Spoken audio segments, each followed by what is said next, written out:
Muy buenas tardes, les damos la bienvenida a esta charla organizada por el Instituto de Derecho Administrativo de nuestro Colegio de Abogados de La Plata, y para mí en lo personal es un enorme placer poder presentar hoy a tan distinguidos expositores que son de alguna manera parte de nuestra casa. En primer lugar, al doctor Juan Carlos Casañe, que es doctor en Derecho de la Universidad de Buenos Aires, profesor también de Derecho Administrativo de esa universidad por más de 30 años, miembro de la Academia Nacional de Derecho y de otras academias de Derecho de otros países de Latinoamérica y también de Europa, que ha publicado un sinnúmero de obras en materia de Derecho Administrativo, que obviamente sería extensísimo poder enunciarlas una a una, y que fundamentalmente, y digo, es un amigo de la casa porque el doctor Casaña hace mucho tiempo es miembro del Consejo Académico Consultivo de nuestro colegio.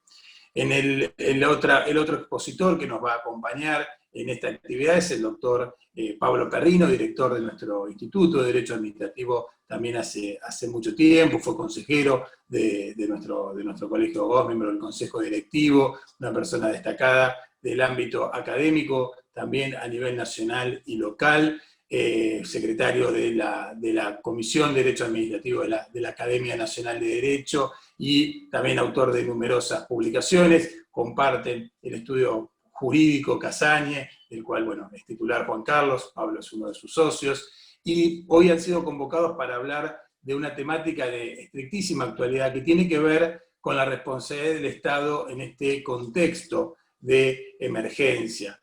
Si uno repasa las historias de las emergencias nacionales, quizás como ningún otro país sobre la faz de la Tierra podemos escribir varios tomos, varios libros vinculados a las diferentes etapas y a toda la construcción jurisprudencial y doctrinaria que se ha hecho en materia de emergencia. Pero quizás esta emergencia que hoy estamos atravesando, la emergencia derivada del COVID-19, tiene algunas notas que son diferentes, que la hacen diferente a todas las anteriores, o al menos esto es la expectativa ya mía como oyente de la charla, a ver si realmente esto puede terminar en una situación diferente a lo que ha pasado anteriormente. Vemos que desde que se inició todo este contexto de emergencia, los poderes ejecutivos, el nacional, los de las provincias, han tenido una profusa actividad reglamentaria, han dictado numerosas normas de alcance general, reglamentos que en algún momento, más tarde o más temprano, tendrán que pasar por el escrutinio del Poder Judicial, ser sometidos a discusión cuando algún administrado interprete que esas reglamentaciones han vulnerado sus derechos. Y en esto, quizás un poco en un criterio anticipatorio y también en lo que a nosotros nos hace como institución o nos da alguna característica particular a nuestra actividad académica, que es esta necesidad o esta vocación por brindar a nuestros colegiados, a nuestras colegiadas, herramientas que les resulten útiles y actuales para el ejercicio profesional. Quizás esta charla va a ser un material de mucho uso para etapas posteriores, cuando quizás estemos seguros que esto va a pasar, que la emergencia haya pasado, que la situación derivada, la situación sanitaria haya pasado, pero las consecuencias seguramente vamos a estar viviéndolas durante mucho tiempo. Así que no les robo más tiempo, los vamos a dejar en compañía del distinguísimo doctor Casaña, a quien una vez más le agradecemos en esta oportunidad que nos acompañe virtualmente, como lo ha hecho en tantas otras oportunidades en la sede de nuestro colegio, y es siempre un placer recibirlo, y posteriormente hará su intervención el doctor Perrino, al que le vamos a dar el uso de la palabra. Así que los dejamos en compañía del doctor Casaña. Buenas tardes. Ante todo, mi agradecimiento al señor presidente por las palabras de presentación, al Colegio de Abogados de La Plata y al Instituto de Derecho Administrativo del Colegio de Abogados de La Plata que dirige el doctor Perlino. Muchísimas gracias. Yo, como hombre también de la provincia de Buenos Aires, porque no sé si saben muchos que yo no soy porteño, yo nací en San Nicolás de los Arroyos, me siento orgulloso de pertenecer a este digno colegio y poder colaborar con ustedes con mis conocimientos de alguna manera. y espero poderles serle útiles en esta circunstancia. Voy a hacer hoy una introducción al tema de la responsabilidad del Estado para que después el doctor Perrino aborde ya los temas más típicos relacionados con los problemas que plantea el COVID-19. Sin perjuicio de que este tema, por supuesto, va siempre a ser presentado en el escenario de la terrible pandemia que estamos padeciendo. El tema de la responsabilidad del Estado tiene que ver primero con dos cosas importantes. La primera es la clásica división entre derecho público y derecho privado, o sea, la divisio, que es propia de los sistemas continentales de Europa. No es propia de los sistemas anglosajones ni de los sistemas, digamos, están también en América, en los Estados Unidos, que es el sistema anglosajón. Allí más bien se tiende a unificar, aunque el derecho público se está abriendo paso de una manera, yo diría, muy acelerada en los últimos tiempos. O sea, una de las cosas que se dice para tratar de negar la autonomía del derecho administrativo, que es el otro punto que hay que tener en cuenta aquí, es que existe en esta materia un principio que se lo ha inventado porque no está en ninguna parte, no conozco ninguna parte de la Constitución ni ninguna parte de la doctrina, salvo la doctrina civilista, de la unidad del derecho de daños. No existe esa unidad de derecho de daños. Y vamos precisamente a demostrar cómo las soluciones del derecho público son distintas que las que tiene el derecho privado y sobre todo el Código Civil. Lo primero que tenemos que ver es que el principio de la autonomía del derecho administrativo está reconocido en la Argentina desde hace mucho tiempo. Fíjense nomás ustedes en la jurisprudencia, para citar un caso famoso, la jurisprudencia del caso Los Lagos, en 1941, se dijo que en caso de lagunas, las normas del Código Civil iban a ser aplicables con las salvedades de lo que constituye la sustancia del derecho público, del derecho administrativo. O sea, ahí ya se sentó, digamos, el principio de la autonomía del derecho administrativo que venía siendo proclamado por Bielsa en sus primeros trabajos allá por el año 1920. ¿Cuáles son los fundamentos? Y esto es importante, no voy a detenerme mucho, pero los voy a señalar. ¿Sí?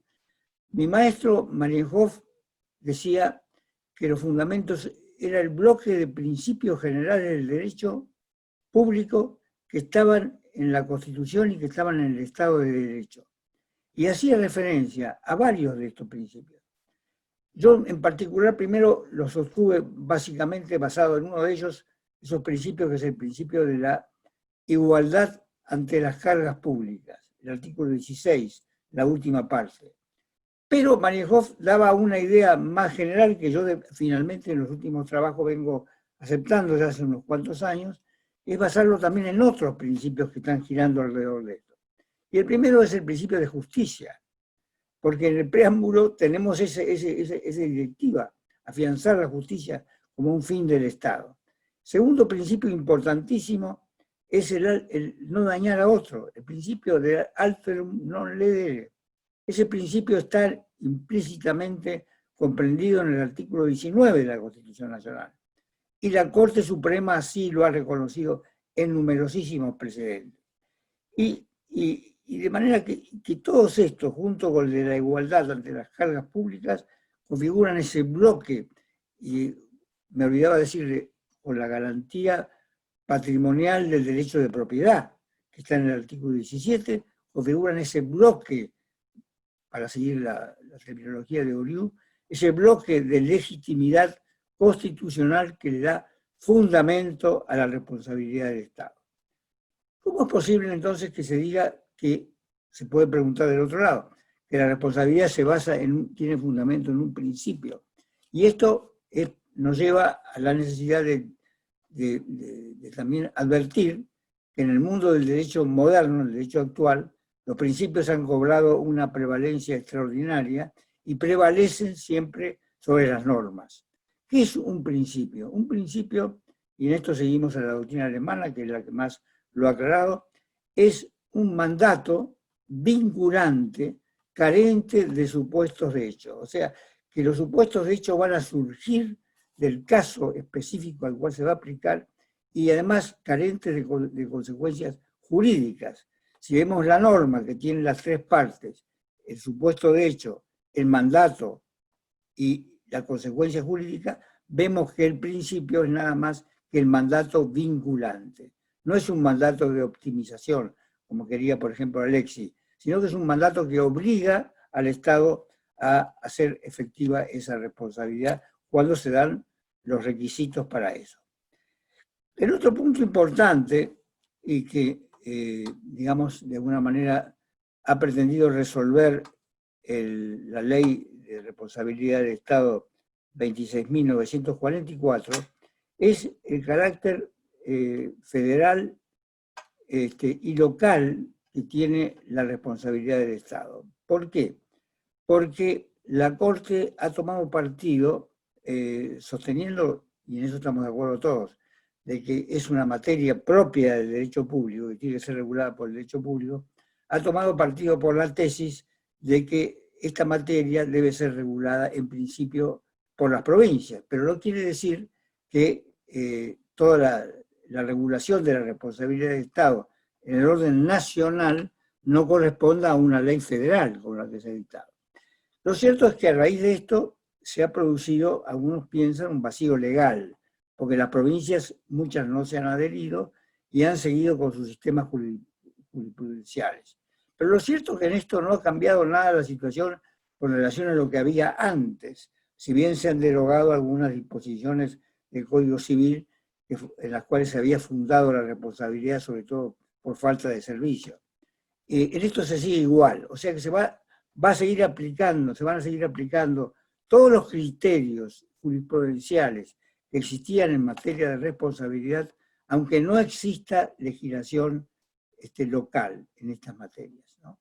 El caso de la provincia de Córdoba, el caso de la provincia de Buenos Aires, que no han dictado normas especiales sobre responsabilidad.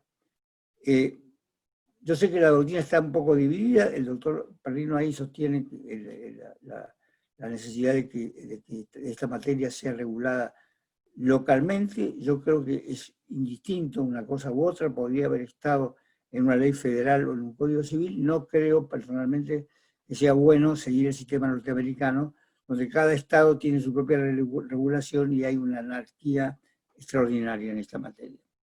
Un poco, si pensamos que Vélez, Alberdi, cuando diseñó el proyecto de Constitución, pensó en la necesidad de la unidad de la legislación común y no necesariamente era de derecho privado, porque en la legislación común está también el Código Penal, por ejemplo. Si pensamos en ese principio de unidad de legislación común, parecería que, digamos, las directivas fundamentales, los criterios básicos de la responsabilidad, deberían estar por lo menos en una ley nacional, para que después las provincias regularan ya todo lo específico en materia, así como pasan, por ejemplo, en materia ambiental. O sea, los presupuestos mínimos estarían en la ley general, en la ley nacional, y ya las regulaciones específicas serían objeto de las regulaciones provinciales. Bueno, pero esto nos lleva a otro problema importantísimo. En materia de responsabilidad, como en todos los sectores del derecho público, hay lagunas, ¿no? Hay carencias normativas. Esas carencias normativas, ¿cómo se van a cubrir? Según la ley de responsabilidad del Estado, no se puede aplicar en forma supletoria ni subsidiaria el Código Civil. La primera conclusión que sacamos acá es que esto no impide la aplicación por analogía. O sea, la aplicación por analogía que exige pasar primero por una regla que se llama la regla de la compatibilidad. Primero habrá que analizar si la norma es compatible o no y luego ver de qué manera se va a aplicar. Pero hay ciertas materias, ciertos sectores del Código Civil, donde la aplicación, por más que lo que diga el Código Civil y lo que diga la ley, va a ser en forma directa o supletoria. Por ejemplo, en materia de obligaciones, lo que es el pago, eso está regulado en el Código Civil, y ahí habrá que sí, que hacer un juicio de compatibilidad. Pero ese juicio de compatibilidad nos va a llevar no a la aplicación por analogía, reduciendo, comprimiendo el ámbito el alcance de la norma, sino que nos va a llevar a la aplicación directa de la disposición. Cuando yo me empecé a ocupar de este tema, allá por el año 1980, había una gran anarquía en la materia de responsabilidad. Se discutía si la responsabilidad debía ser directa, indirecta, no se había hecho una construcción dogmática.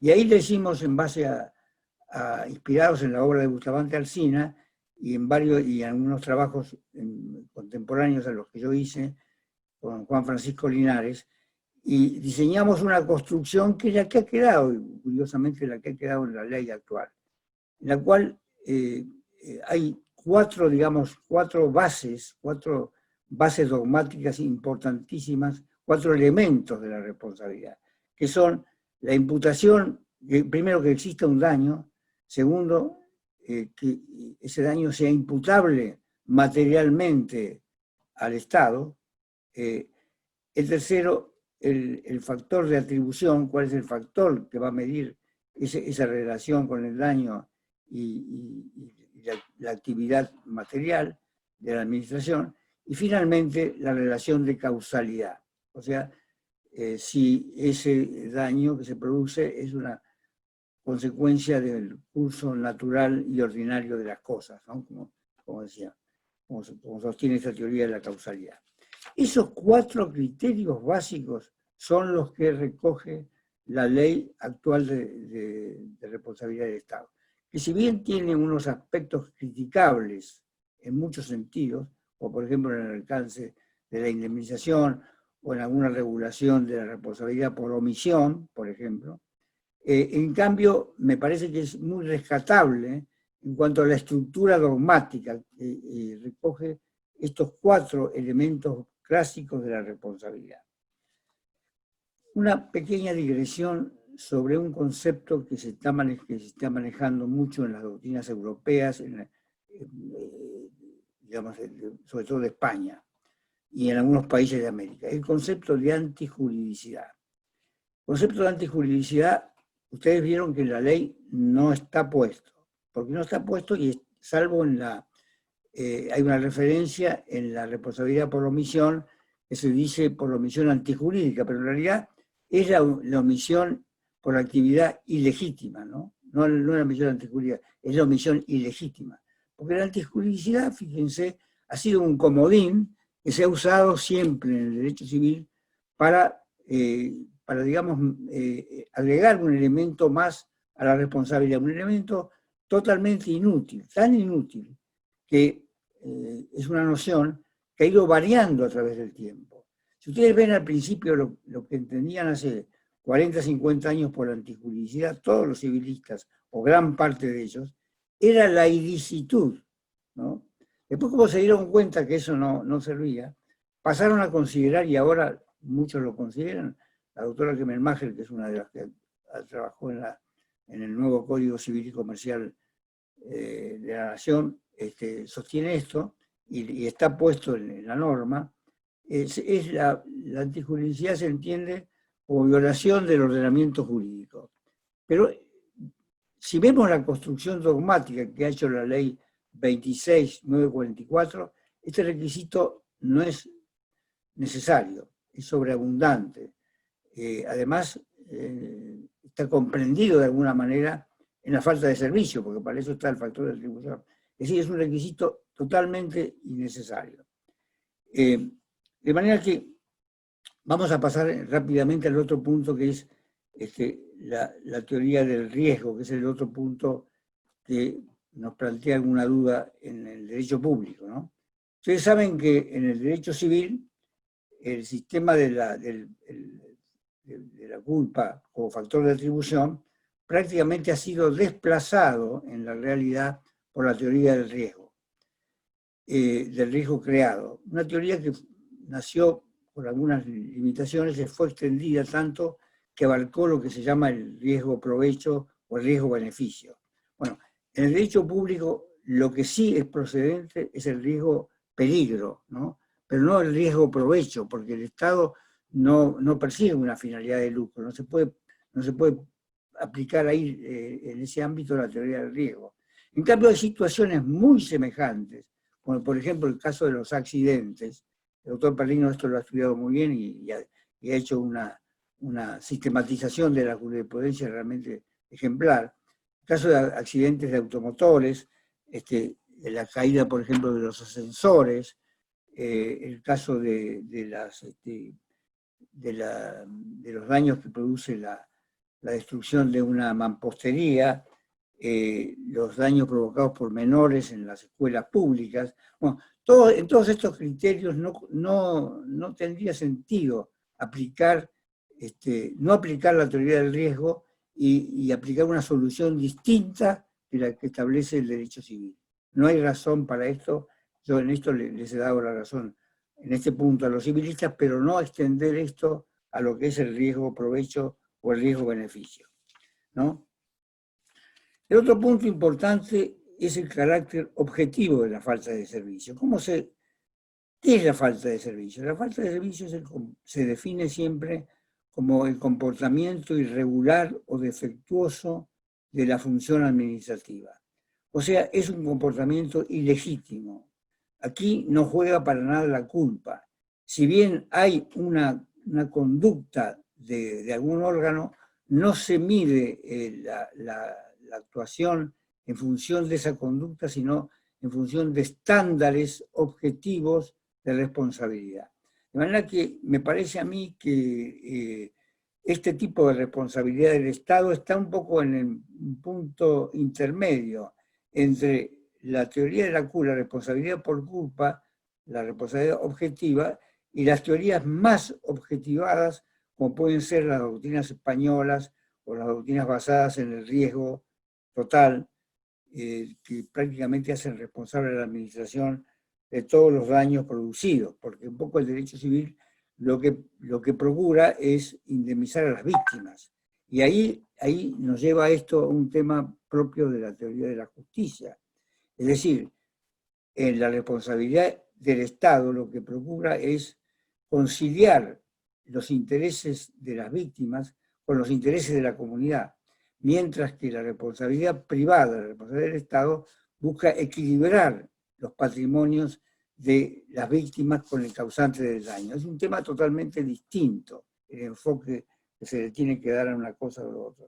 Y esto nos lleva necesariamente a la teoría de la justicia, que no es la teoría digamos, de la justicia que muchos han predicado aquí en la Argentina y que ahora Fines lo ha aclarado recientemente, nuevamente habrá sacado otro trabajo sobre eso, sosteniendo que al Estado se le aplica tanto la justicia distributiva como la justicia conmutativa, y que también esto pasa en el derecho privado, por ejemplo en la quiebra, cuando se distribuyen responsabilidades o partes de un patrimonio común, se lo hace en virtud de criterios de justicia distributiva.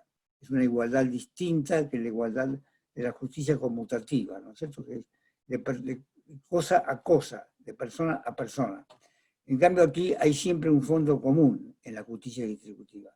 Pero esto no es solamente entonces la justicia del gobernante, sino que es el Estado responde conforme al criterio de justicia conmutativa y de acuerdo con criterios de justicia distributiva, según los casos. El otro punto, y ya cerrando el tema, que está provocando polémicas, es el alcance de la indemnización. Como ustedes saben, en la ley, y este es un debate muy grande que hay en el derecho público, en el derecho administrativo, en la ley 26.944 se ha seguido a un sector de la doctrina antigua del derecho administrativo que sostenía que cuando se trataba de responsabilidad por la actividad legítima del Estado, había que limitar la indemnización al daño emergente y excluir el lucro cesante. La Corte Suprema tenía una posición bastante ambigua en esta materia, porque en algunos casos había reconocido esta regla y en otros casos había aceptado la extensión de la responsabilidad también cubriendo los daños en concepto de lucro cesante, o por lo menos en concepto de digamos, de restablecer, en el concepto de restablecer la situación del dañado al momento en que había sufrido el daño. Este es el caso de la jurisprudencia que ha habido siempre en materia de responsabilidad por inundaciones de campos provocados por la actividad de la provincia de Buenos Aires. El caso Jucalán sentó jurisprudencia con el voto del doctor Barcini en ese sentido. Y la Corte Suprema, en el caso Jucalán, había admitido ya la amplitud del concepto de indemnización, incluyendo también el lucro cesante, que no es un lucro, digamos, eventual, sino que es el lucro que forma parte del valor objetivo del bien, ¿no? Como dice el artículo 10 de la Ley de Expropiaciones, y de alguna manera lo había explicado nuestro maestro Marienhoff, que el doctor Perrino se ha ocupado también de aclarar este punto de vista en algunos de los trabajos tan buenos que siempre él nos ha regalado. Bueno, con esto yo doy por cerrado el tema, dejo abierto, sí, el tema de la definición de lo que es la emergencia, el estado de necesidad y los criterios por los cuales se puede responder en esta circunstancia que estamos viviendo. Muchas gracias, señor presidente. Gracias, Juan Carlos, siempre tan claro. Bueno, vamos a escucharlo a Pablo Perrino y después por ahí hacemos una pequeña, si les propongo, hacemos un pequeño espacio de intercambio entre los tres, con algunas preguntas que me han surgido y que seguramente van a surgir también de la exposición de Pablo. Te escuchamos, Pablo. Muchas gracias, Hernán. Bueno, muy buenas tardes. Un placer compartir esta charla con mi querido maestro y amigo, el doctor Juan Carlos Casañi, del cual siempre uno aprende. Eso es la realidad, yo diría, ¿no? Que uno palpa continuamente. Y vamos de alguna manera a complementar lo que él vino desarrollando, porque él planteó, podríamos decir, los grandes lineamientos de la responsabilidad del Estado, hizo algunas referencias a la situación que plantea este estado de emergencia. Bueno, Hernán, lo señalaste vos en tu presentación inicial, muy clara, y claro, nos damos cuenta que esta pandemia y las distintas medidas que el Estado ha implementado para hacer frente a esto que se denomina la emergencia sanitaria, evidentemente esto ha provocado significativos daños de distinta naturaleza, y entonces cabe preguntarse si en algún caso estos daños pueden eventualmente comprometer la responsabilidad del Estado. Me refiero, por ejemplo, daños a la salud o a la vida de quienes han padecido la afección y que se contagian trabajando, es decir, en el ejercicio de las funciones como agentes estatales, o al recibir atención médica en un centro de salud público, como también tenemos que preguntarnos si esto puede comprometer la responsabilidad estatal, los perjuicios que son ocasionados directamente por acciones del Estado implicados en la gestión de esta emergencia, ¿no? Entonces, creo que hay una casuística muy variada. En algunos casos, el deber de responder del Estado creo que va a ser muy claro, los daños que sufre el personal estatal, ¿no? Que se desempeña en el ámbito sanitario. En otros, no tanto, y no tanto debido también a las dificultades que pueden presentarse para la configuración de estos requisitos que recién mencionaba el doctor Casañi, ya sea para que se comprometa la responsabilidad del Estado por actividad ilegítima como la legítima. Bueno, lo que les propongo en estos minutos es efectuar una suerte de estudio preliminar sobre posibles situaciones que vamos a evaluar a la luz de la doctrina de la Corte, de la doctrina de la Corte Nacional, básicamente, de la normativa, y aquí vamos a seguir entonces la ley 26944, responsabilidad del Estado, y también la doctrina. Entonces vamos a ver si sobre la base de estos parámetros, en algún supuesto puede haber o no responsabilidad del Estado. Obviamente, esto es una primera aproximación al estudio de una problemática que es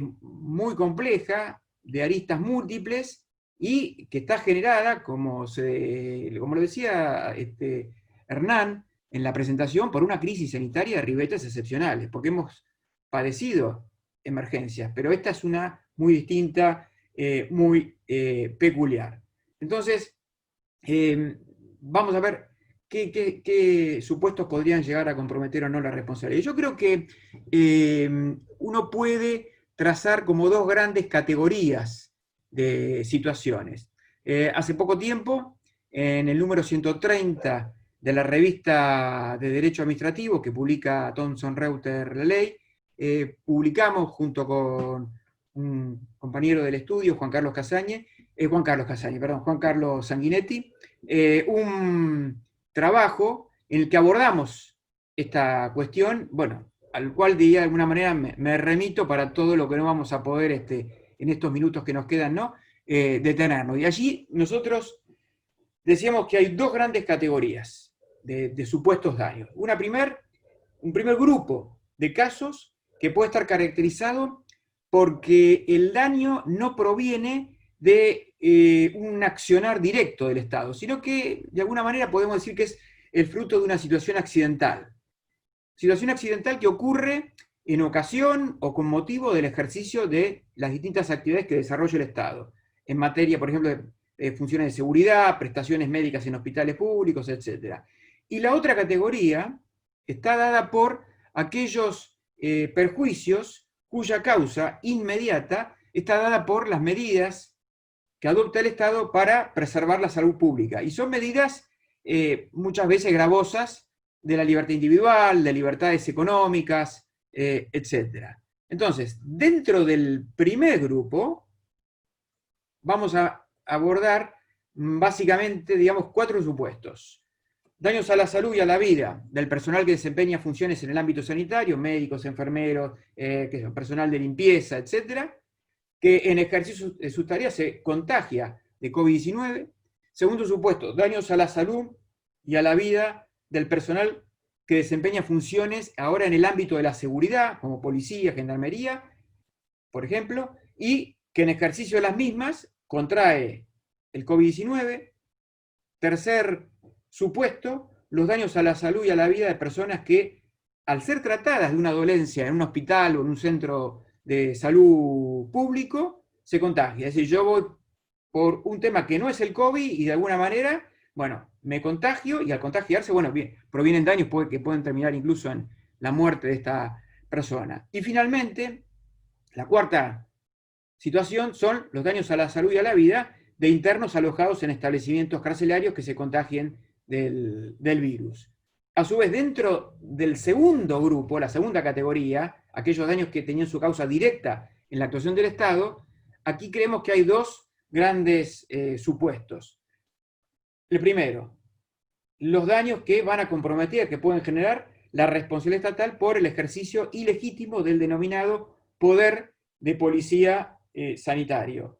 Y el segundo supuesto son los daños que generan la responsabilidad estatal, pero ahora por el ejercicio legítimo, es decir, conforme a derecho de ese poder de policía en materia sanitaria.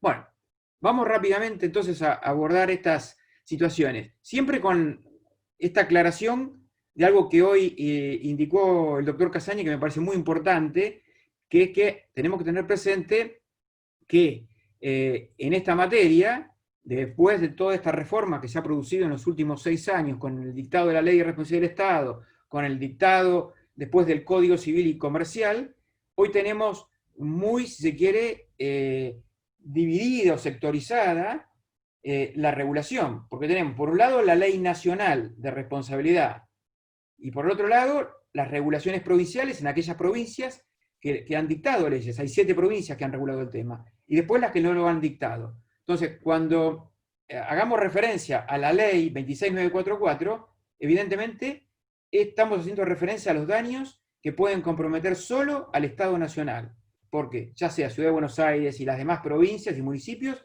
quedan todos fuera de esta ley. Ley que, por cierto, ha sido calificada este año en un fallo emitido por la Corte el 3 de marzo de este año, en la causa Bernardes, Jorge, como una ley de naturaleza federal. O sea, está claro que esto no es ni una ley que complemente el Código Civil, no es una ley dictada por el Congreso bajo el 7512 que se aplica en todo el país, sino solo para lo que son daños provocados para el Estado nacional. Esto es muy importante tenerlo presente, lo había también señalado el doctor Casañez, pero me parece que es fundamental tenerlo en consideración a la hora de evaluar un eventual supuesto de responsabilidad de una provincia, de un municipio, bueno, de quien corresponda. Bien, segunda cuestión. Entremos el Código Civil. Hoy también el doctor Casañez destacaba que el Código Civil y Comercial nuevo, enfáticamente, descarta la posibilidad de que sea aplicada digamos, toda la regulación de la responsabilidad civil a la responsabilidad estatal, porque allí se dispone que las normas del Código Civil en materia de responsabilidad no se van a aplicar ni directa ni supletoriamente.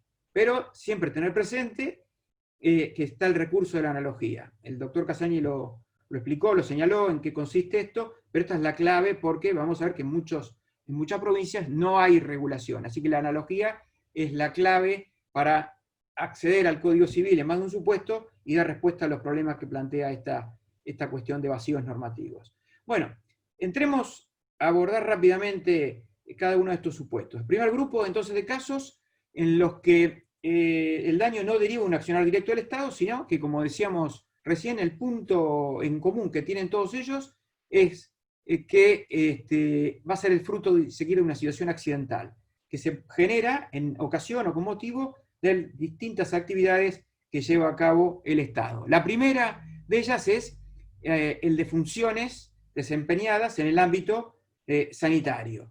Alguien que, trabajando en materia sanitaria, se contagia. Y es evidente que hay un sinnúmero de personas que por su actividad laboral han incrementado su exposición a la enfermedad.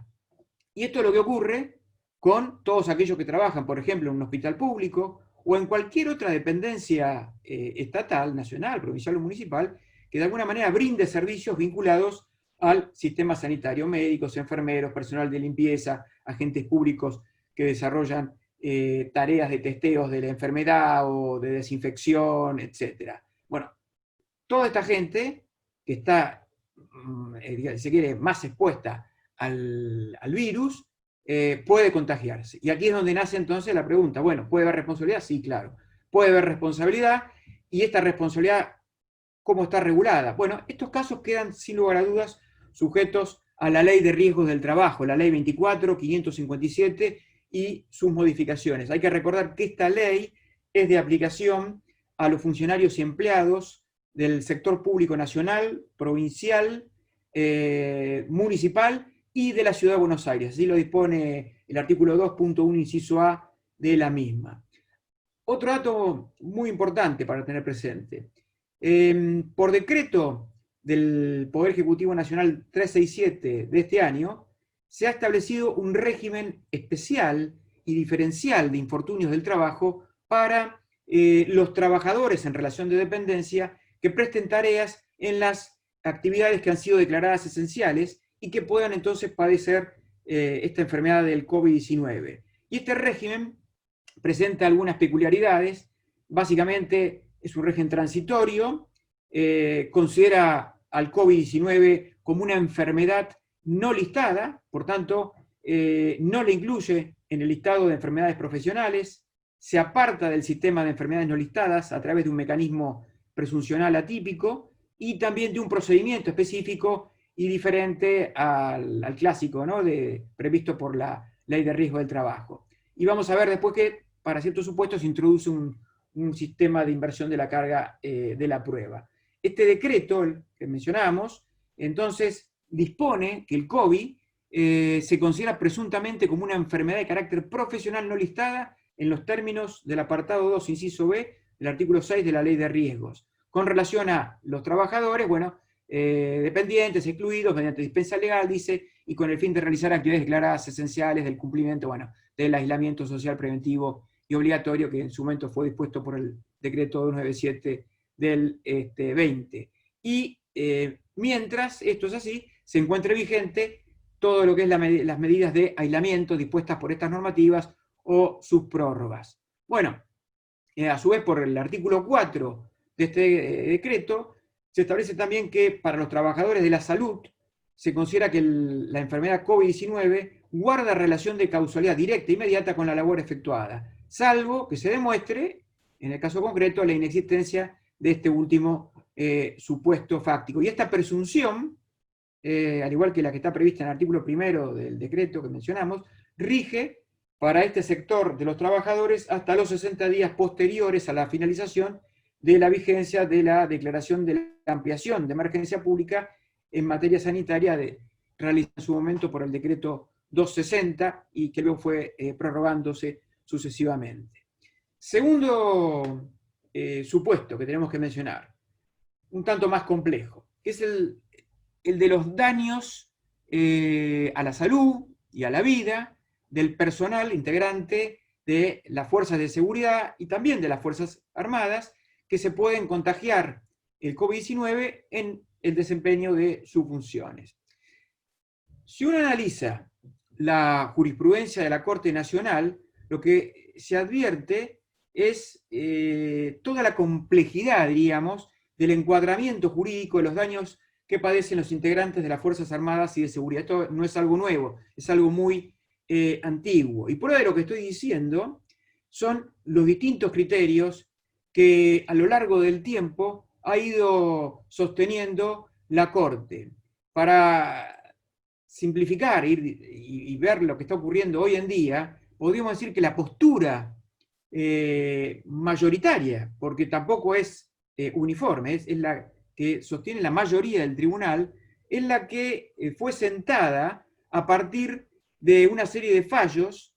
Los más importantes son los siguientes: el caso Assetti para el personal militar, el caso Aragón para la Gendarmería y el caso Leston para la Policía Federal. En todos estos casos, la Corte resolvió que a los efectos de evaluar la procedencia de reclamos indemnizatorios por parte de integrantes de las Fuerzas Armadas y de Seguridad fundadas en normas de derecho común, es preciso distinguir entre lo que la Corte va a denominar lesiones que resultan de acciones típicamente accidentales y lesiones o daños que provienen del cumplimiento de misiones específicas. Y respecto a estas últimas, la Corte dirá, o la mayoría de la Corte dirá, que no son indemnizables en los términos de las reglas generales que rigen la responsabilidad del Estado. ¿Por qué? Porque, a su entender, están estrechamente relacionadas con las funciones típicas de este tipo de fuerzas.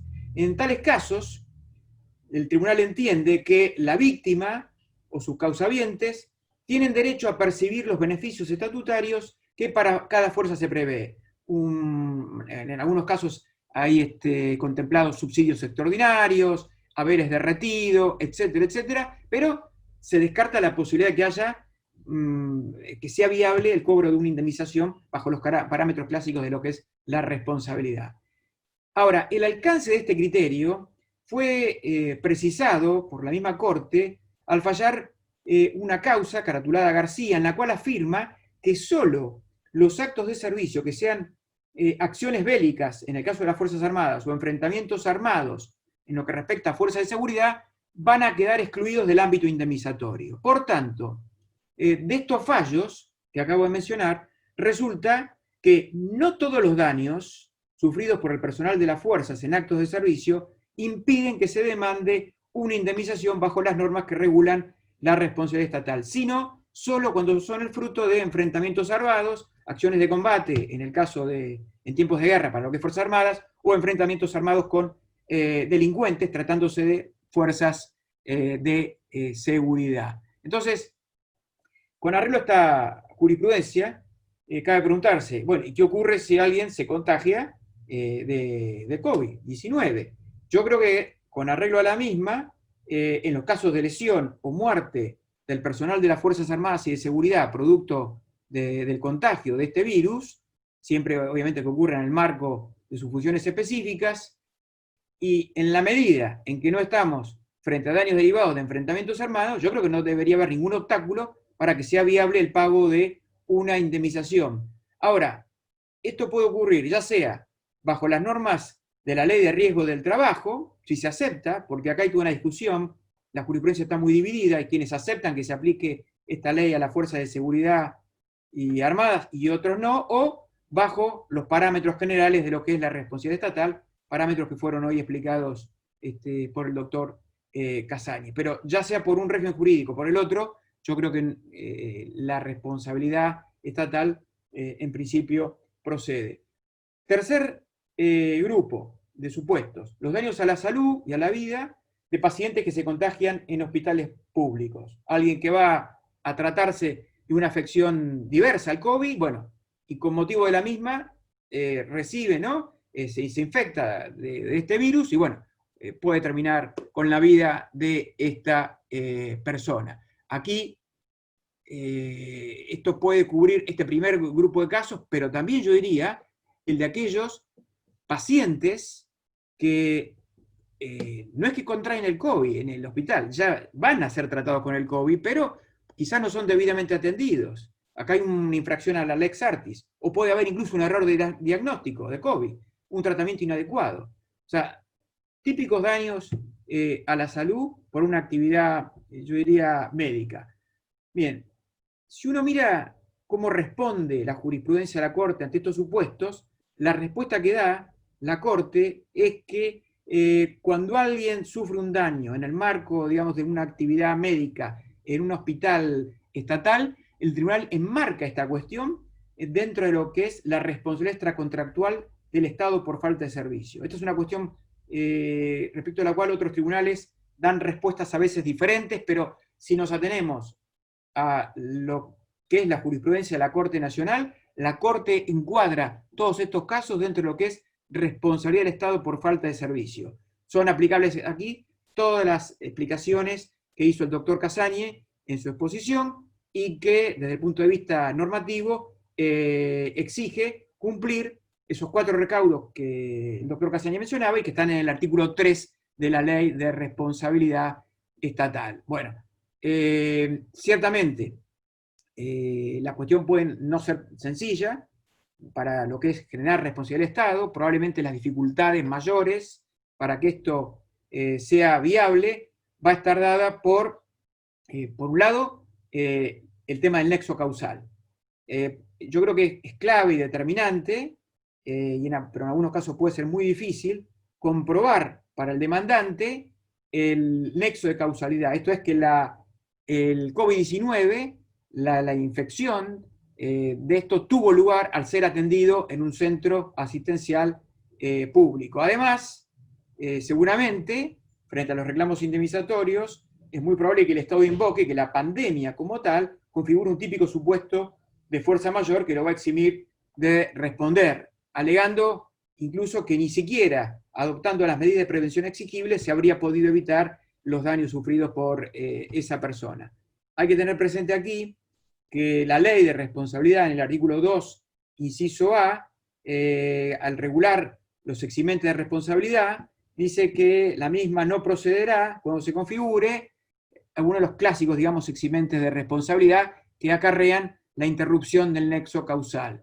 Entonces aparecerá caso fortuito o fuerza mayor, el hecho de la víctima o de un tercero porque no se deba responder, etcétera, etcétera. Pero claramente aquí aparece el tema del caso fortuito o fuerza mayor. Y caso fortuito o fuerza mayor, todos sabemos que esto se refiere a acontecimientos de la naturaleza humanos que no han podido ser previstos o que, habiendo sido previstos, no han podido ser evitados. Por tanto, para que se configure este eximente, que insisto es muy probable que se invoque por parte del Estado, el hecho para que dé lugar a que sea encuadrado como tal, recordar que tiene que tener 3 características: ser imprevisible, ser inevitable y ser ajeno al deudor, en este caso al Estado. Ahora, determinar si la pandemia encuadra en el concepto de fuerza mayor, evidentemente no es una tarea sencilla y muy difícil de responder, a mi entender, en abstracto, porque la concurrencia de estos recaudos que recién mencioné pueden variar para su configuración de acuerdo a las circunstancias fácticas de cada caso. Es una respuesta muy casuísticas. La posibilidad de que se contagie de COVID una persona que ingresa a un hospital para ser tratado de una dolencia diferente es algo también previsible, podría decirse. y probablemente también evitable y controlable si se adoptan las medidas pertinentes. Entonces, uno podría decir, no se trata de un acontecimiento imprevisto e imposible de resistir. Si esto es así, no parece que podría invocarse con éxito la existencia de fuerza mayor. Pero, ciertamente, lo determinante en estos casos no es el análisis de la previsibilidad, sino verificar en el caso concreto si, tomadas las medidas de prevención, era susceptible de ser evitado de todos modos el perjuicio. ¿Por qué digo esto? Porque es evidente que si se adoptaron todas las medidas de prevención y cuidado acordes al contexto, a la situación del paciente y también al estado de la ciencia, y esto no es menor, y de todos modos se produce el contagio, bueno, solo entonces se tratará de un hecho que se puede calificar de inevitable y que no dará derecho a ser indemnizado. Entonces, no podría eximirse responsabilidad del Estado, en base a fuerza mayor, respecto de aquellos perjuicios que se podrían haber evitado o mitigado de haberse adoptado todas las medidas posibles de precaución, o sea, de diligencia. Por lo demás, si se demuestra que en el caso se obra con toda la diligencia debida y aún así no se ha podido, de todos modos, razonablemente impedir el contagio, acá hay otra cuestión que puede llegar a fallar, que es la configuración de la falta de servicio. Y si bien en la falta de servicio no es preciso demostrar, como hoy se explicaba, la culpa o dolo del agente autor del daño, también hay que tener presente, y esto se lo mencionó y explicó, me parece muy bien, en la exposición previa, que no es una responsabilidad, vamos a decir, de resultados.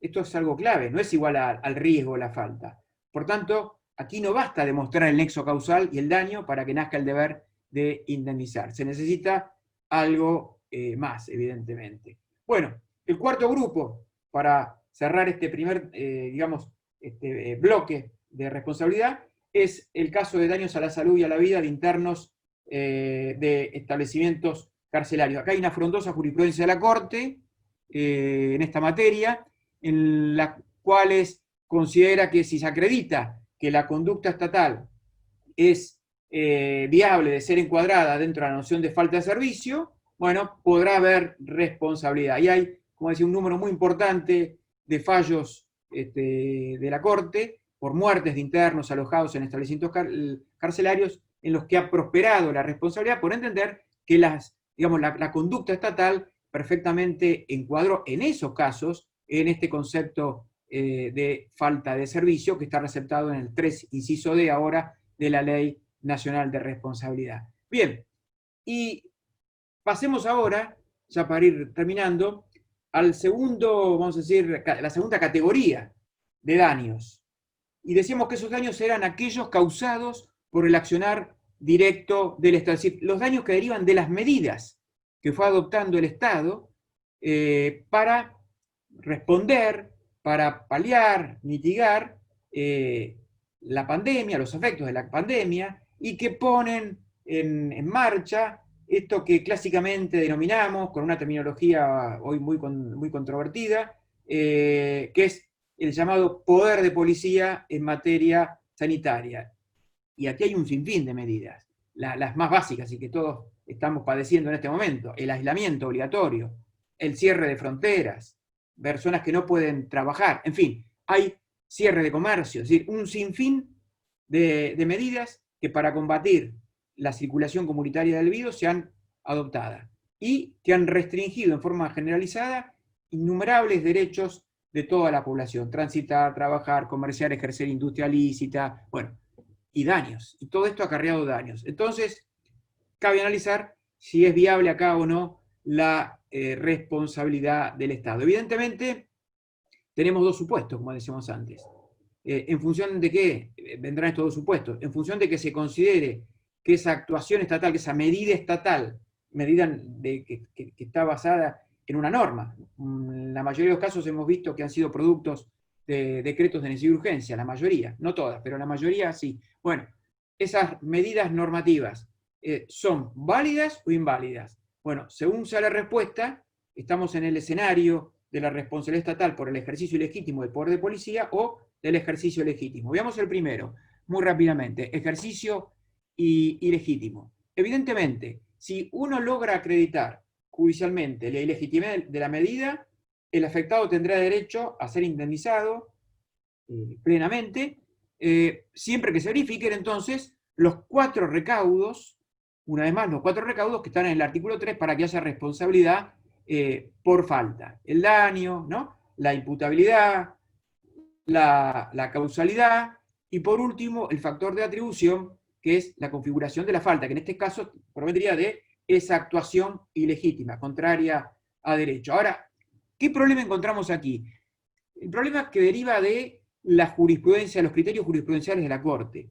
Si uno analiza la jurisprudencia de la Corte Nacional, lo que advierte es que en general el tribunal ha aplicado criterios muy restrictivos al momento de juzgar la validez, o si se quiere, el test de razonabilidad, la razonabilidad de las medidas dictadas por el Estado frente a situaciones de emergencias en materia sanitaria. Es decir, cuando uno chequea cuál ha sido la respuesta de la Corte frente al ejercicio del poder de policía sanitario del Estado, lo que uno advierte es una interpretación muy estricta, muy dura, siempre en definitiva en favor de la medida. Y cito básicamente 2 casos que así lo acreditan. Uno, el caso Frascali, en el cual lo que se cuestiona es la validez de un acto emitido por el SENASA, se había ordenado el sacrificio de animales pertenecientes en este caso al actor, y la Corte interpreta que la medida adoptada, en el contexto, es razonable, es válida. Y el tribunal dice lo siguiente: siempre que la actividad estatal restrictiva no aparezca como patente y arbitrariamente desproporcionada con relación al objeto del acto, su revisión jurídica será lisa y llanamente improcedente. Es decir, no admite ni la revisión, ni entrar a esta cuestión. Y el segundo supuesto, el caso Friar, en el cual también desestima un reclamo indemnizatorio por perjuicios derivados de decisiones adoptadas, una vez más por el SENASA, en relación al control de lactosa. La Corte aquí literalmente dice que no le incumbe a los jueces cuestionar el acierto o la eficacia de las medidas adoptadas en esta materia por la autoridad competente a tales efectos. Es decir, los estándares del control judicial que uno encuentra aquí son excesivamente restrictivos.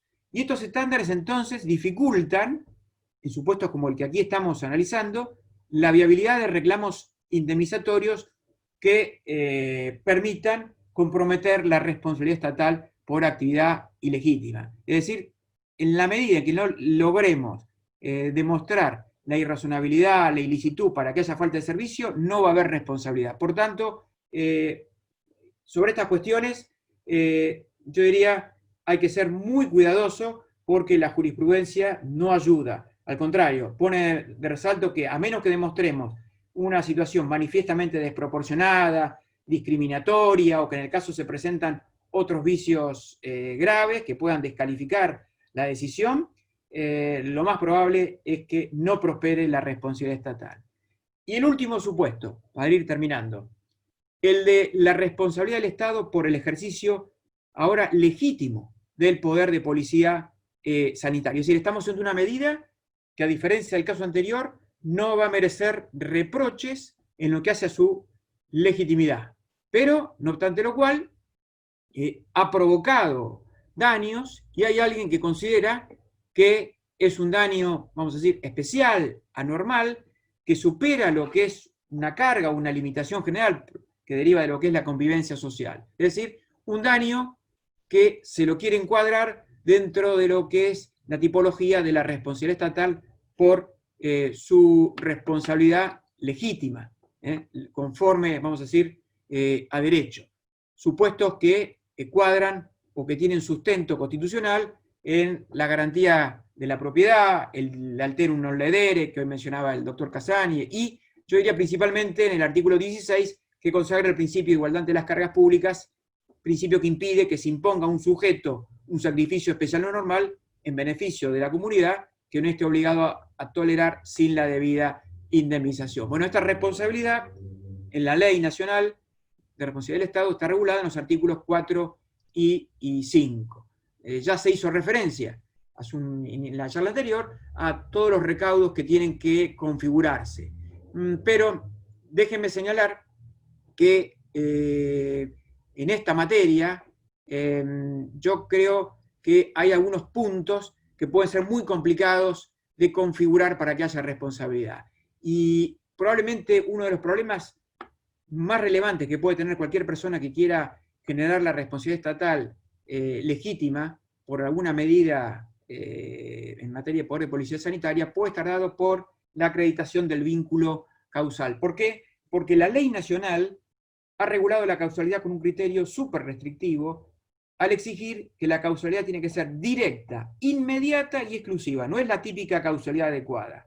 No, acá es mucho más que eso, mucho más estricto. Entonces, al ser directa, inmediata y exclusiva, nos encontramos frente a un verdadero problema porque es muy probable que las autoridades públicas demandadas seguramente aleguen que los daños por los que uno reclama no tienen una causa exclusiva en la medida estatal, sino que la propia pandemia es la que constituye una de las causas. Propia pandemia que puede, como ya dijimos, cuadrar dentro de lo que es el caso fortuito. Es decir, aquí puede haber una multiplicidad causal. La medida más otra, ajena al Estado, que puede ser la misma pandemia que opera como lo que es caso fortuito. Y donde haya una causa más que intervenga en la producción del daño, eso le quita el carácter de exclusiva y rompe por completo la posibilidad de que haya responsabilidad estatal. En fin, la cuestión, por supuesto, es muy compleja, es muy difícil a veces postular una solución general en abstracto, pero lo que quiero señalar aquí es que tenemos que ser muy cuidadosos porque el talón de Aquiles de la responsabilidad por actividad legítima, hoy como está regulado en la ley, claramente pasa por la causalidad. La ley tiene un criterio muy cuestionado por toda la doctrina, porque evidentemente basta con que mínimamente interfiera causalmente cualquier otro acontecimiento o conducta ajena a la del Estado para que el Estado, a pesar de ser el que generó preponderantemente el perjuicio, se desembarace de toda responsabilidad. Y esto no es razonable y es una violación clara, a mi entender, del alterum non ledere, del principio de igualdad de las cargas públicas y de la garantía de la propiedad. Y por último, el factor de atribución. El factor de atribución aquí es claramente la existencia de un sacrificio de daño especial que el afectado no tiene la obligación de soportar, y cuyo fundamento, como dijimos antes, radica en la ruptura del principio constitucional de igualdad de las cargas públicas. Ahora, la noción de sacrificio o daño especial, que fue receptada por la Corte Nacional ya hace más de medio siglo, en rigor, si bien tiene todo este tiempo, ¿no?, de desarrollo, lo cierto es que sus alcances no están muy definidos, muy claramente definidos.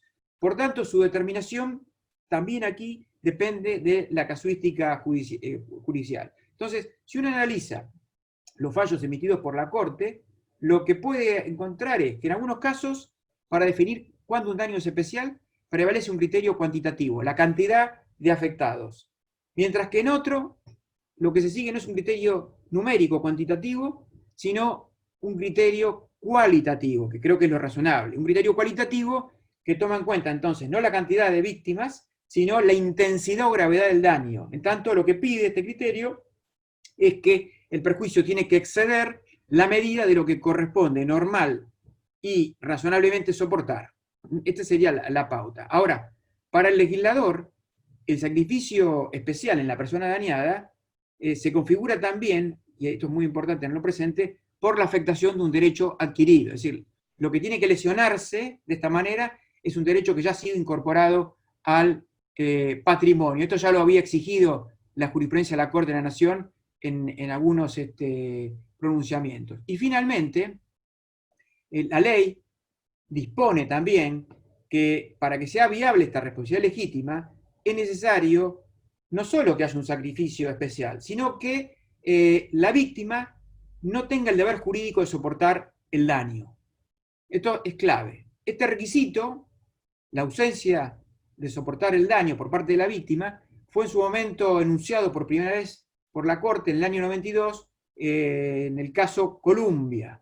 Y luego ha sido desarrollado y reiterado en pronunciamientos posteriores, pero tampoco aquí encontramos un análisis detallado, pormenorizado, que permita delimitar sus alcances concretos. Y en la doctrina hay distintas interpretaciones al respecto. ¿Por qué? Porque mientras algunos consideran que este requisito está de alguna manera subsumido en el del sacrificio especial, otros lo consideran de manera autónoma, lo cual exige determinar entonces en qué supuestos puntuales estaría dado este deber de soportar el daño causado por el Estado. Bueno, lo cierto es que dado si se quiere, criterio eminentemente casuístico que ha aplicado la Corte en esta materia, yo creo que para esta cuestión que estamos analizando aquí, reviste fundamental importancia el criterio sentado en el caso Friar, que mencioné hace un momento, en el que se demanda al SENASA por las medidas adoptadas para combatir la TOSA, del año 2006. En esa oportunidad, la Corte se pronuncia sobre los alcances de la responsabilidad estatal que podía derivar del ejercicio del poder de policía en materia sanitaria legítimo. Y el tribunal afirma que, como regla, las consecuencias necesarias y normales del ejercicio del poder de policía y salubridad no dan lugar a indemnización, y que en nuestro derecho no existe norma o construcción jurisprudencial, textual es esto de la Corte, que al igual que sucede en el Reino de España, obliga a la administración pública a indemnizar todo perjuicio ocasionado por el funcionamiento normal o anormal de los servicios públicos, ni, por tanto, a resarcir los perjuicios derivados de las medidas regular y razonablemente adoptadas en ejercicio del poder de policía y de salubridad. Y sigue diciendo, porque si el Estado tuviera que pagar por cada uno de los cambios y nuevas exigencias derivadas del desarrollo de la legislación general en la materia, sería imposible gobernar. Bueno, esta doctrina tan estricta dio lugar a serias dudas entonces sobre sus verdaderos alcances, porque las afirmaciones genéricas expuestas en la última parte de este considerando que recién leía, no parecían en principio conciliarse con el criterio adoptado por el propio tribunal en otros fallos en los que había admitido reclamos indemnizatorios por perjuicios derivados del poder de policía. A nuestro entender, para comprender los alcances concretos de la doctrina del caso Friar, que entendemos que puede ser perfectamente aplicable a lo que aquí estamos abordando en materia de COVID, hay que tener en cuenta que la Corte invoca en sustento de esta decisión el fallo que ella dicta en la causa Román, en el cual había sostenido que la lesión de derechos particulares susceptibles de indemnización en el marco de la responsabilidad estatal por actividad lícita no comprende a los daños que sean consecuencias normales y necesarios de la actividad lícita desarrollada. ¿Por qué? Porque las normas que legitiman la actividad estatal, dice la Corte, productora de tales daños, importan limitaciones de carácter general al ejercicio de todos los derechos individuales singularmente afectados por dicha actividad.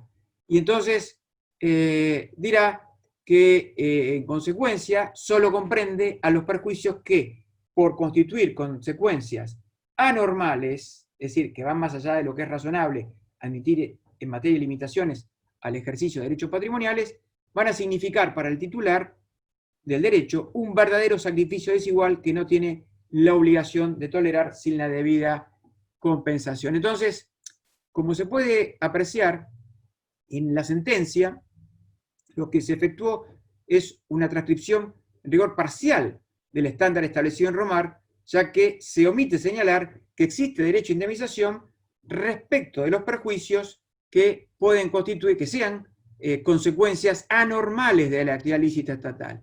Y dicha omisión no implica que estos perjuicios no sean indemnizables en supuestos como los analizados en Friar. En tanto, la Corte negó la procedencia de la responsabilidad estatal respecto de las consecuencias necesarias y normales del obrar estatal lícito, lo cual entonces permite inferir, a contrario sensu, que las consecuencias anormales sí deben ser indemnizadas, tal como lo sostuvo en Román y luego fue reiterado en lo que respecta a otros supuestos de responsabilidad estatal por actividad lícita, en, por ejemplo, las causas Pistone y Malma Trading. Entonces, en virtud de todo esto, entiendo que en los supuestos de responsabilidad derivada del ejercicio lícito del poder de policía sanitario, los requisitos previstos en los incisos D y E del artículo 4, me refiero al sacrificio especial y la ausencia del deber jurídico de soportar el daño,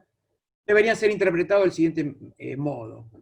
Los perjuicios que constituyan consecuencias normales de las medidas sanitarias lícitas no son indemnizables y tienen que ser soportados por los damnificados porque son cargas, digamos, públicas derivadas de la vida en sociedad. En cambio, los daños que son consecuencias anormales de este tipo de medidas sí tienen que ser indemnizados porque significan para el damnificado un sacrificio especial o desigual que no tiene la obligación de tolerar sin la debida indemnización. Bueno, creo que con esto tenemos una suerte de cuadro general, si bien, repito, es una primera aproximación, a diversos escenarios que pueden verificarse.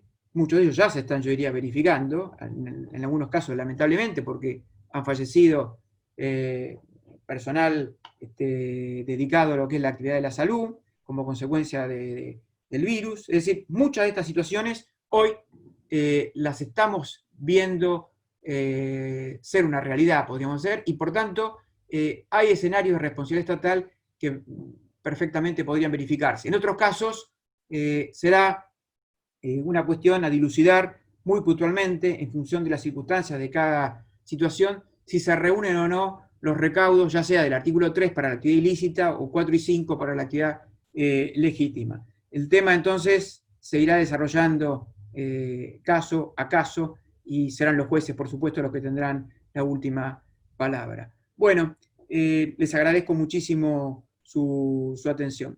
Hernán, te pasamos el micrófono. Gracias, la verdad que han sido extraordinariamente claros los dos. A mí me iban surgiendo muchos interrogantes a medida que iban avanzando las exposiciones, muchos de ellos ustedes mismos iban disipándolos. Sí, por ahí me interesaría que el doctor Casagne por ahí haga una ampliación respecto de algo que también tocaste vos, Pablo, en tu intervención, que tiene que ver con la ruptura del nexo causal o con las circunstancias exculpatorias o de exhibición de responsabilidad para el propio Estado, específicamente basado en el estado de necesidad o la invocación del estado de necesidad como un elemento exculpatorio. No sé, doctor, si a usted, esto digo, más allá del COVID o fuera del COVID, ¿no? Como una circunstancia excepcionante, digamos. Claro.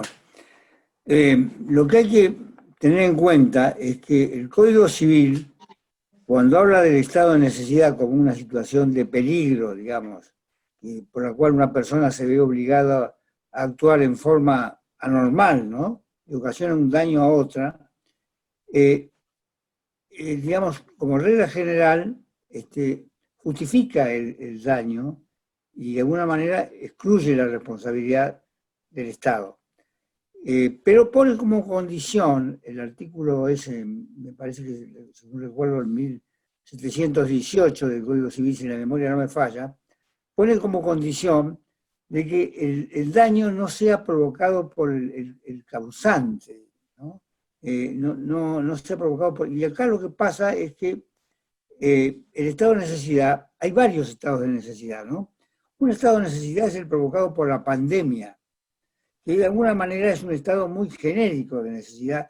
Yo diría que más que nada es un estado de emergencia, es una situación de emergencia, más que la figura del estado de necesidad.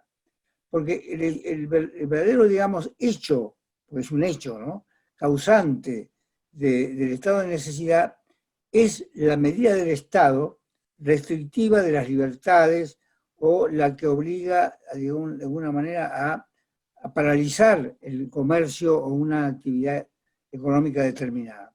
O sea, ahí está el hecho generador de la responsabilidad. Y ese es el problema que Pablo estaba recién muy bien planteando, de la legítima. No es que el Estado no vaya a responder por el estado de necesidad.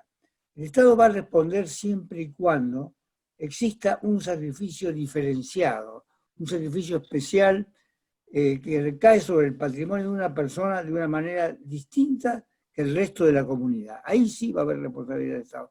No la va a haber, en general me refiero yo, ¿no? No la va a haber cuando se trata de un daño muy, muy generalizado. Aunque mi maestro Marienhofer no estaba muy de acuerdo con esa doctrina, yo creo que sería imposible que los Estados respondan por todos los daños generalizados que están provocando. Eso sería prácticamente imposible, según lo que yo lo veo, ¿no? El otro problema es cómo se traslada también esto a la responsabilidad en los contratos, ¿no? En los contratos hay un problema muy serio porque va a ser muy difícil recomponer los contratos sobre la base, digamos así, de la teoría del desequilibrio de la ecuación económica financiera de los contratos y la obligación del Estado de recomponer ese desequilibrio. Porque aquí lo que me parece que va a jugar un poco es el principio de solidaridad que justifica lo que se llama el criterio del sacrificio compartido, ¿no? Va a haber que negociar caso por caso y tratar de nivelar los daños, nivelar las ecuaciones y hacer que todas las personas contribuyan de alguna manera al bien común para lograr una solución equitativa. La equidad me parece que va a ser la clave para resolver muchos de los problemas contractuales que se van a presentar. Muy bien, la verdad que, a ver, un tema que parece importante frente a este sacrificio diferenciado al que se hace referencia es también la ponderación respecto de las medidas de tinte económico que hace el gobierno, que pretenden alcanzar un determinado universo de ciudadanos afectados por las medidas, y si esto de alguna manera no opera como un criterio anticipatorio, digamos, de esa responsabilidad estatal por las medidas, ¿no? Ahí hay un tema muy interesante en eso, y es que si bien aquí hay un desplazamiento, digamos, de la legislación ordinaria, y todo está sustituido por un derecho de excepción, los principios del Estado de Derecho se siguen manteniendo. No es posible que se abandone el principio de buena fe, por ejemplo, el principio de buena administración, de confianza legítima, y sobre todo, el más importante de todos, el principio de razonabilidad de los actos del Estado. Para medir la razonabilidad, y aquí, bueno, yo me estoy metiendo ya en un tema mucho más largo, por publicar un artículo sobre eso, pero les digo lo siguiente. Nosotros hemos seguido siempre los criterios de la jurisprudencia norteamericana en esa materia, ¿no? Y se ha dicho que al seguir los criterios de la jurisprudencia norteamericana, se ha relacionado mucho el principio de razonabilidad con la igualdad, ¿no?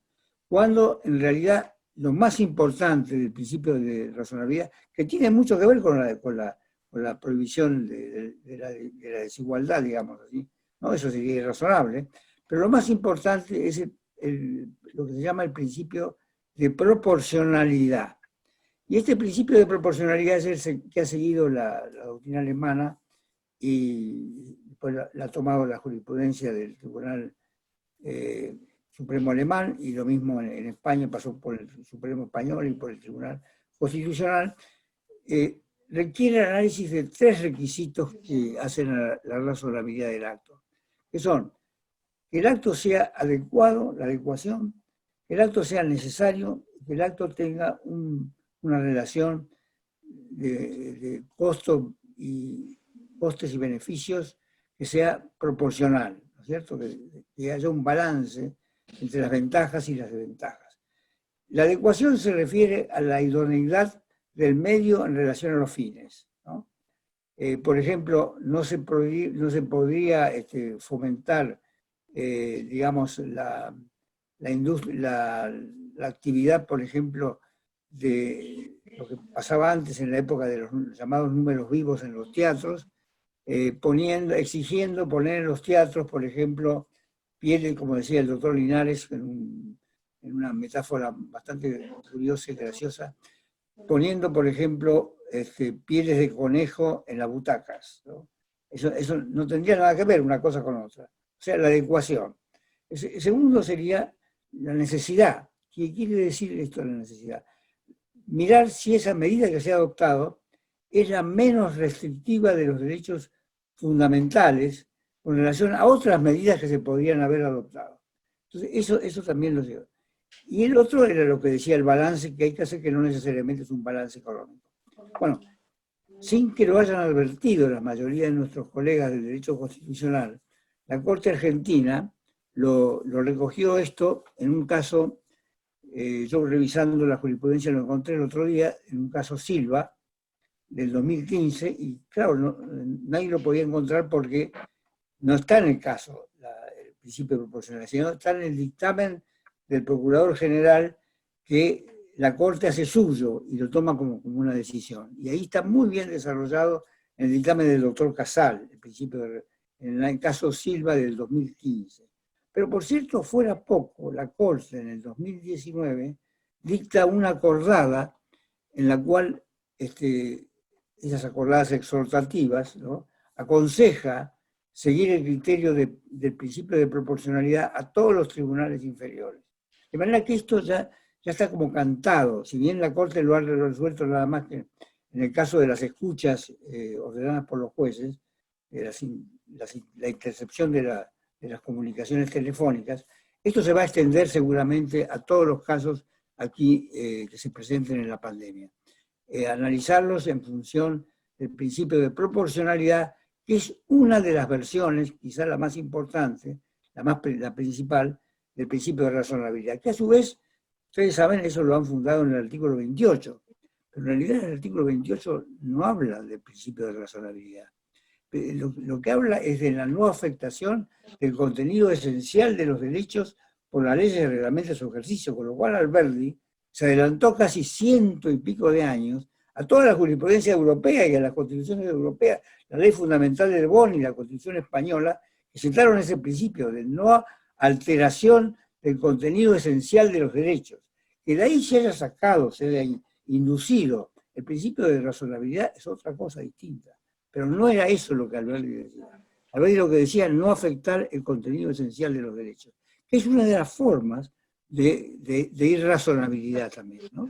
Pero la irrazonabilidad entonces puede ser por violación de la igualdad, por violación del contenido esencial de los derechos y, digamos, por la violación de la ley y en el caso de arbitrariedad también. Y luego por la falta de proporción. Fíjense todos los supuestos que hay para plantear la irrazonabilidad. Es un abanico extraordinario de posibilidades, pero hay que demostrarlo en cada caso. Sí, sí, y además el otro tema que va a tener mucha incidencia en esto, y en eso por ahí le quería consultar a Pablo, tiene que ver también no solamente con las medidas en abstracto, sino con la permanencia de esas medidas. Nosotros acá tenemos como un abanico de una emergencia con un periodo determinado de tiempo, pero una renovación o modificación de las medidas en periodos mucho más cortos en el medio y que mantengan, digamos, la razonabilidad en cada uno de los contextos sanitarios en los que esas medidas van siendo dictadas. Y a vos, Pablo, también vinculado con esto, porque en eso también tiene mucho que ver esa actividad reglamentaria de la propia provincia de Buenos Aires, los diferentes, el sistema de fases y la habilitación de actividades por fases.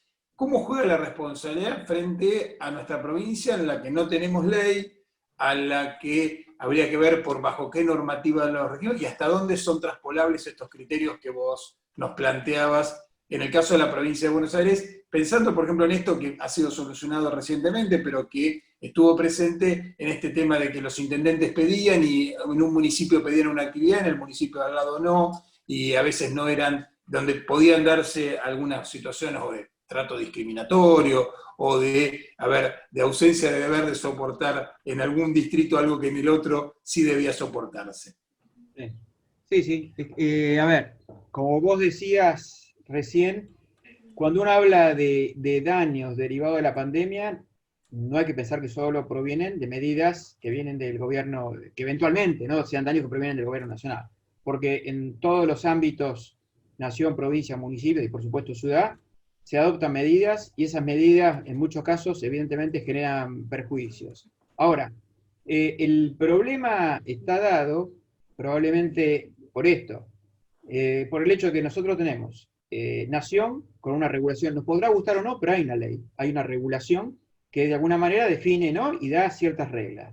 7 provincias más que lo han regulado, en algunos casos adhiriendo con una mínima modificación a la ley nacional, o sea, hicieron uso de la invitación que la ley nacional contiene en el artículo 11, que invita a las provincias a adherir a las disposiciones, ¿no?, de la ley 26944, y después el resto, como la Ciudad Autónoma de Buenos Aires, es decir, la mayoría no han regulado nada, y entre las que no han regulado nada está nuestra provincia, ¿no?, la provincia de Buenos Aires. Entonces, la cuestión es cómo soluciono el tema. Y yo creo que lo dijo Juan Carlos cuando hizo su aplicación. En rigor, nada ha cambiado. O sea, ¿cómo nada ha cambiado? Dirán, pero no me dijeron que hubo un sí, hubo reformas, hay una ley nacional, etc. ¿Cómo era el régimen antes? Nosotros veníamos de un régimen jurisprudencial. Miren, en el mundo hay dos grandes sistemas, hay dos equipos. Los países que lo han regulado, el tema de la responsabilidad del Estado, y los que no lo han regulado. Son tantos los que lo han regulado como los que no han regulado. Es decir, no es que abrumadoramente y es una falta no haberlo hecho, no. Es más, donde de alguna manera se inventó esto, que es el derecho francés, del cual todos seguimos sus lineamientos, no lo han regulado. Es decir, tenemos un sinnúmero de sistemas de base jurisprudencial, donde las reglas de la responsabilidad no están escritas en una ley. O si las hay, son leyes muy puntuales. Pero todo lo que es la regulación general es fruto de una construcción jurisprudencial. Nosotros, hasta, digamos, el 2014, por lo menos en todo el ámbito nacional y provincial, así la teníamos regulada. Porque más allá de las discusiones con civilistas que hoy recordaba Juan Carlos, ¿no?, porque muchos dicen, no, la responsabilidad es un tema que tiene el Código Civil, la unidad del fenómeno resarcitorio, bueno, más allá de eso, en los hechos, ¿cómo era? Era una construcción de base jurisprudencial.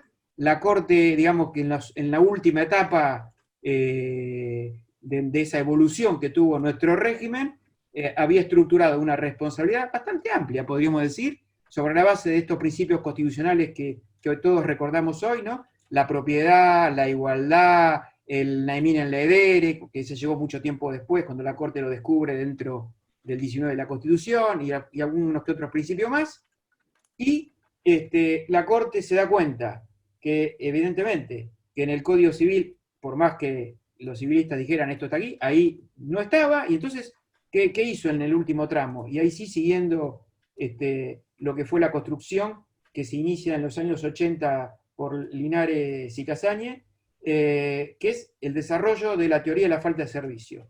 Porque la teoría de falta de servicio es francesa, no la tenemos regulada, no estaba en ningún lado. Y la Corte, a partir de Badel, a fines del 84, dice, bueno, en el 1112, que si uno lo lee, lo que dice ese artículo, y más allá que hay una discusión doctrinaria, etc., pero el artículo está, literalmente, lo que está pensando es en la responsabilidad del funcionario, ¿no? Bueno, y ahí la Corte dice, y ahí sí, claramente, sigue la interpretación de Casañe y también de Linares, dice, ahí está la responsabilidad del Estado. Dice, ¿por qué? Porque ahí encuentro la falta de servicio, cuando dice los hechos y las omisiones de los funcionarios en el ejercicio irregular de sus funciones. Bueno, ahí descubren la responsabilidad del Estado, que dicen, asentada en la idea objetiva de falta de servicio, y descartan por completo esa idea antigua de que era una responsabilidad indirecta, que la podía fundar en el 1113. No, dice, eso no es así. Es objetiva en la falta de servicio, y además es directa porque se explica por la teoría del órgano. Bueno, muy bien. Después, la Corte dice otra cosa, muy importante, que en rigor ya no después en el tiempo, sino que lo dice antes, cuando se encuentra frente al fenómeno de la responsabilidad por actividad legítima. Dice, todos los parámetros del Código Civil fallan. Aquí no puedo aplicar el Código Civil, obvio. ¿Por qué? Por lo que dijimos antes, porque estamos en una relación muy diferente entre un sujeto que persigue satisfacer el interés público, y en esa relación con otros, daña, porque está en una relación desigual, diferente. Y por eso el fundamento es el principio de igualdad de las cargas públicas. Yo obro legítimamente en aras de la comunidad y lamentablemente algunos reciben daños y perjuicios. Una situación parecida, pero que no es igual a la expropiación. Parecida porque en los dos casos obro en el bienestar de la comunidad y daño y tengo que pagar. En los dos casos pasa lo mismo, tengo que hacerme cargo de la consecuencia. ¿Y qué dice la Corte? Desde el caso de la Placet, bueno, y muchísimos otros. Aquí no puedo solucionar el problema del Código Civil, porque esta responsabilidad no existe en el Código Civil. Y por más que los amigos civilistas digan, bueno, en el derecho civil está la responsabilidad por actividad legítima, sí, pero no tiene ni punto de contacto ni parangón, el estado de necesidad y otros, bueno. nada que ver con esto. Entonces, la Corte construye una responsabilidad, en definitiva, autónomamente, que por momentos, obviamente, como decía Juan Carlos, echa mano al Código Civil, porque el daño es el daño, y los requisitos son los mismos, y no va a haber diferencia, en definitiva.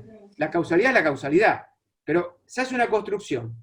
Y sobre esa construcción vivimos, yo diría, bastante bien, hasta el 2014. Y en el 2014, Nación regula. ¿Y qué pasa con ¿y qué pasa con las provincias que no lo regularon? Y siguen con una construcción de base jurisprudencial. ¿Y sobre qué base construyen? Porque claro, falta algo que hoy mencionaba Juan Carlos en su exposición. No está más el 1112.